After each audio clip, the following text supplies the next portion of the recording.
all about supporting the artist. So you could call me on a Sunday morning as a CEO of the company and say, I want to drop in 3 hours, and I'll make sure to facilitate that it's out on Apple Music in 3 hours. So nah, come on. You can't make sure it's out on Apple Music in 3 hours. Apple Music be playing with how. Come on. Give me a record tonight, and I have it on Apple Music by it's 9:40 right now. I'm gonna do one song with Empire to test that. It's gonna be on Apple, right? I'm gonna do one song with you to I'll send you an Apple link in about 30 minutes. Send me a record. So here's the beauty of Empire. It's all the autonomy of TuneCore, but then you have the size and the strength of a major behind you when and if you need it at any given moment. I'll start it off on the artist side. So being able to be in the driver's chair and be like the person that gets to be in charge and make sure that the car doesn't wiggle and the car drives straight is it's definitely like the crown is heavy, but I rock with it. And I feel very fortunate and blessed to be in a position to provide a vehicle of change for artists. So that's why I'm always in the studio. I'm always like hanging out. Like they're not my artists, they're my business partners. You know what I'm saying? So it's a much different, it's a much different breakdown. Like when you're sitting with somebody and you're talking about how do I trademark? How do I do my taxes? How do I develop my LLC infrastructure? How do I hire employees? How do I do a JV? What does that exactly mean? How do I collect my publishing? Then you got a real deal breakdown to them guys when you say business partner, like for the people on here, like this when it's time to it's real deal business partners. Cause when it's time to drop, you know, some labels will be like, nah, don't drop your album. Even though I had that with Empires, like hold it for some days, I still had times where I have the option where I'm like, nah, now that I'm dropping it. Yeah. I drop, it don't be no problem. It don't, know what I'm saying? That's important though. That's important. Hell yeah. That's important. Like, so that's another thing that his input is definitely very valuable to the team. He's very integrated into the way the company works. Gotta be, man. Gotta be. Like when you're the artist. See, this is what I love about working with people who understand that. Look, this is the artist's vision. You're here to facilitate it and push the button on it. Right. You know what I'm saying? And Absolutely. that's what's important is when labels start thinking that it's their vision, and it's like it's not your vision. You know what I'm saying? See, sometimes as the artist, you gotta be like, all right, Jack, let's not just drop this hard ass Russ song. Let's do a rollout. You gotta understand that. Now, that shit makes sense for sure. But sometimes, as the artist too, the label not understanding your fans, and it's like, bro, I gotta drop right now. Now, yeah. They need something right now. A lot of that has to do with, are you in tune with the artist that you're working with? Are you in tune with your business partners? And the analogy that we use internally a lot is I say, look, it's your car. I'm just the GPS. Call on me when you need direction. Right. I like that. And we really mean it. Like he's seen it firsthand. Sure. We allow him to drop record. There's been times when we cut a record on Thursday and on Friday the record is out. Back to back. Who y'all use for a distributor? Like on the back? It's just us. I built the supply chain 11 years ago. So we're direct with every DSP in the world. That's why our collections are faster, our transparency is better. All of our rates are at the highest possible rates. Y'all get tier 1 rates? Absolutely, yeah. I mean, we're top 10 in the world in market share at this point. So, market share is market share is a facade. It's just volume. It's about, but here's the thing. We've managed to create market share without putting out volume. We've been very careful to put out quality records rather than a lot of records. So as a distributor, if you look at volume, we're like 1/10 of the size of other distributors in terms of volume. But when you look at all the plaques on the wall and you look at consumption, our consumption is extremely high because we've partnered with artists that we really believe in. I get that. So y'all don't use, there's no like middleman between y'all. There's no middleman. There's no Merlin. There's no. Oh, that's fire, bro. Y'all got just direct deals. We've used Merlin for a couple of deals, but not for it's not like a blanket deal with Empire.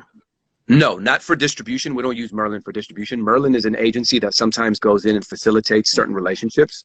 So every once in a while, you'll look at a Merlin deal and you'll say, look, Merlin has like hundreds of labels inside of their consortium. And I'll give you an example. Like there's certain situations where Merlin might have equity in a DSP. if I take the Merlin deal, then I am privy to the equity in the DSP. If I don't take the Merlin deal and I do the direct deal, then I might not get the equity, because the Merlin deal might be a 10-year-old deal prior to me even existing, right? Yeah. So we always look at all deals. I mean, we have like 7 lawyers just working all day on behalf of the company. So it's a tremendous undertaking.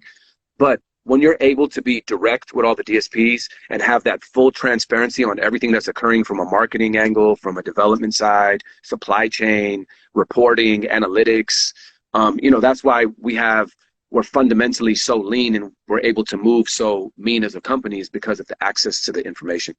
That's fine.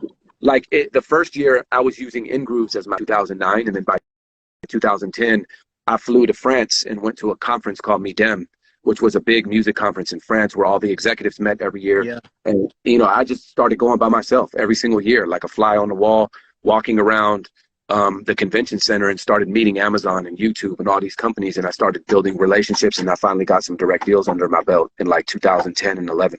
And then I never looked back. So it was a lot of hard work, but it was definitely worth it, because now we're in a position to be able to do things for artists like Jack Boy and Money Man and all the amazing things that we're doing. And it also opened up the landscape for companies like TuneCore and all them to flourish, which empowers artists like yourself. So yeah, man, that's right around the time I was using TuneCore was 2010, 2011. I'm a big fan of artist empowerment. So the more platforms and the more options out there, the better. Yeah, that's fire, man. I respect it. That's hard. Are you still in your major label deal, or are you fully independent? Nah, I've been out since last May, something like that. Yeah. So I'm just So can I do I smell a Russ and Jack Boy tape? I know you fuck with Rec Live Raj pretty tough. That's my boy. Oh yeah, Raj is on Empire. That's right. Yeah, man. Yeah, nah, I smell a Jack Boy and Rush tape coming, man. Yeah, we're gonna keep cooking. But yeah, man, like I'm just back fully independent, just how it used to be, where I just make a song and upload the shit on TuneCore and rock out, man. And it's like there's not shit that feels better than being able to like pivot and move shit around. Like Jack Boy, like you might make a song tonight and be like, yo, I gotta drop this next week, but then you make a song the next night and you're like, never mind, scratch that shit. Yeah, fuck that, I want this one. Yeah, so it's like, but when you're with the major label and you're like, there's all these big ass rollouts and like everything's got to be so fucking planned and shit, and that the situation I was in with Columbia was so rare and so beautiful, because like I said, I had the leverage and I had already kind of built up who I was as an artist, so they allowed me to operate the way I was already without them. So I was able to kind of just, yo, listen, we're about to just flood, we're about to do this, and they were on board. But there was times that they were like, yo, let's try like one song and then wait a couple months and we roll it out, we work it. And, I'm like, man, I'm telling you, like, I'll wake up on a Sunday, make a song and be like, this has got to come out now. Well, I think the beauty of the way Empire does business is we are from top to bottom. Because you work close with Atlantic, though, right? I used to many years ago, not anymore. So they don't have any involvement in Empire business? No, not at all. No, I did a JV with Atlantic for Drum in 2014 for the same exact reasons that you did a JV with Columbia. I didn't have a radio team yet, and I wanted to learn the radio game. So I did a JV with them. It lasted 2 years. It expired, and I was always independent. I just gave them one artist. I gave them Drum. Fire. Bro, so 3 hours on that, because that's the thing with like Spotify, you can do the time release and it's money and it never fails. Apple be the shit where it could be up there 2 hours later, 20 minutes later, right on time, or like, I don't know how they figured out how you can fucking walk around and track steps with the Apple Watch, but they can't figure out how to fucking make a song come out on time. They don't have time releases in their database yet. I don't know why. Which is crazy. But I would love to do a release with you. Why don't we make it a Jack Boy and Russ song? There's no clearance issues at Empire. I clear everything for all my artists. We don't block side artist clearances. Yeah, but you got to clear samples. You got a clearance agent? Yeah, we have a clearance team. Yeah. We have a clearance team, and I have a whole replay team. If we run into a sample that needs to be replayed, we can replay a sample in like 24 hours. You got G Coop on standby? Bro, G Coop live in Oakland. That's my boy.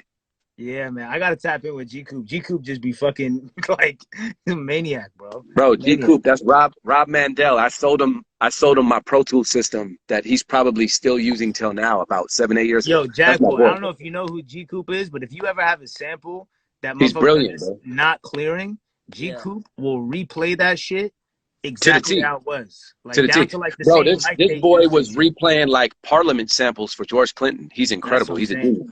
Cause Yeah. I've had issues where like I had a sample, Is Hitmaker still I here? had some shit go There's another fucking one that he fucked with. some shit go Replay guy. dumb viral. It was like a Beauty and the Beast sample. Like a Can you flip, replay? flip of that. And Disney was just flat out like, nah, we're not clearing this shit. So I'm about to fucking I hit bet up you G Reese Coop. can Oh, replay you had shit to too, hear Jack. from Disney. Yeah, we had to hit up Disney, and I was like, "Yo, I'll literally give y'all 100% of everything," and they were like, "Nah, it's just not on brand." It's like, what? Oh, I'll give you the entire song. I As ain't long gonna. as They you don't have it. care. I had a song like that, like a Martin Luther King song, and I said a cuss Yeah. word. It wasn't going for. Oh yeah, I tried to sample Al I Green one forgot about that. time. I tried to sample Al Green one time, and we sent it to them to clear it, and they were like, "Nah, you're cursing on the shit," and I was like, "What?" Same Yeah. shit with fucking Can't Yoko take- Ono. Yoko Ono, if on the very off chance you're watching this, I love you. Let me take you out on a date or something, and please clear this song, man. It's a John Lennon Yoko Ono sample. She won't clear because I cursed, and it's like, come on, man. Nah. Come on. Everybody, G Coop, I'm gonna tap in. I'm gonna tap in and get him to replay this. redo it. Chief Cooper is dope. That's my boy. Hard, man. When Ghazi, you man, I call him, really respect what you built for real. And Jack thank you, Boy, bro. bro, for real, just I told you at the video set, man, just stay like locked in. The shit is only Right. gonna get filled up with more distractions and more reasons to not be locked in. Like, Right. but the reality is, I'm sure you know, and I'm sure people have told you, the shit that made this pop was your work ethic and your music. So if Right. you ever, if something or someone comes into your life and they're taking you away from the thing that got you here, that's how you know it's not it. Yeah, You it's feel not. me? It ain't supposed to be that. Nah, it's never supposed to be that. I don't care how I don't care how bad the chick is or whatever the fuck the situation is. It's like if it's making your work ethic suffer and the music Real suffer, that's just gotta So go. I'm naturally like that, and I naturally like even guys. I like to be by myself. Yeah, yeah. So, Yeah. like I like Instagram.